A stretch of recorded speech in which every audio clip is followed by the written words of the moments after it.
Экс-президент СССР Михаил Горбачев призвал конгрессменов в США от Республиканской и Демократической партий преодолеть разногласия и начать серьезный диалог с Россией по проблеме договора о ликвидации ракет средней и меньшей дальности, ДРСМД.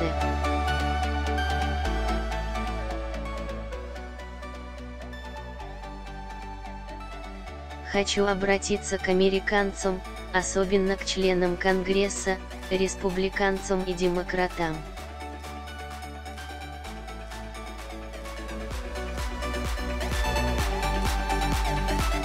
Сожалею, что острая внутриполитическая ситуация, сложившаяся в США в последние годы, привела фактически к срыву диалога между нашими странами по всей повестке дня и, в том числе, по проблемам ядерного оружия.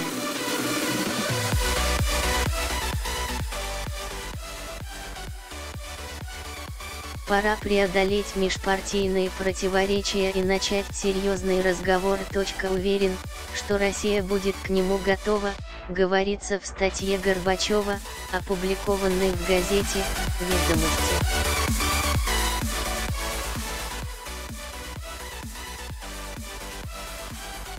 Касаясь ситуации вокруг ДРСМД, бывший советский руководитель заявил, что он тоже обеспокоен, и не только потому, что в декабре 1987 года подписал этот договор вместе с президентом США Рональдом Рейганом.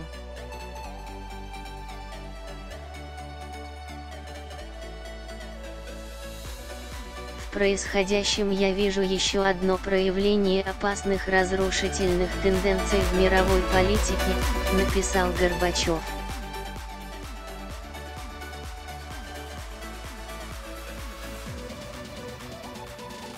«У нас намного больше денег, чем у любой другой страны», заявил президент Трамп, «и мы будем наращивать вооружение, пока они не образумятся».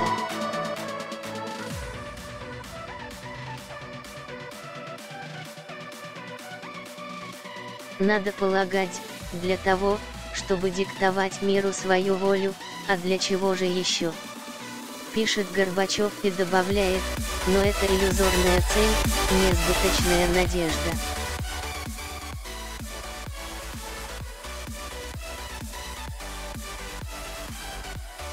Гегемония одной страны в современном мире невозможна.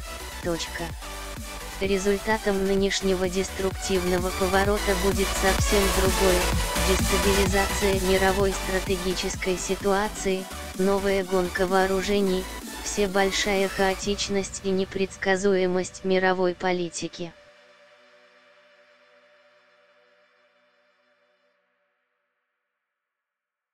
От этого пострадает безопасность всех стран, в том числе США. Такова логика всех стихийных, неконтролируемых процессов, отметил Горбачев.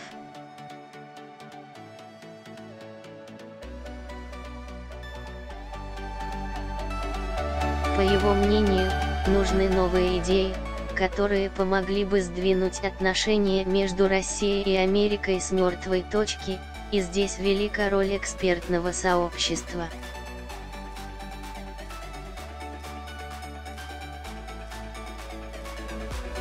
Горбачев напомнил, что недавно совместно с бывшим госсекретарем США Джорджем Шульцем предложил создать неправительственный форум российских и американских экспертов, чтобы обсудить изменения, произошедшие в сфере безопасности за последние десятилетия, и выработать предложения для правительств наших стран.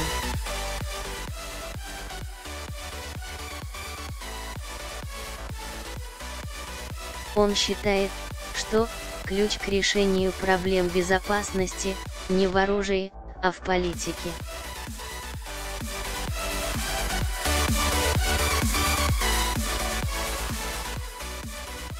Тревожные события последних недель не допускают благодушной реакции. Но и паники быть не должно.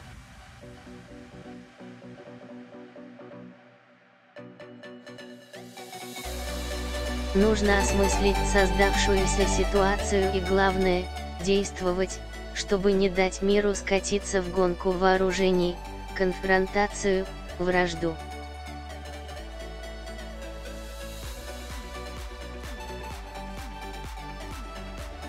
Несмотря ни на что, я верю, что это все-таки в наших силах, написал экс-президент СССР.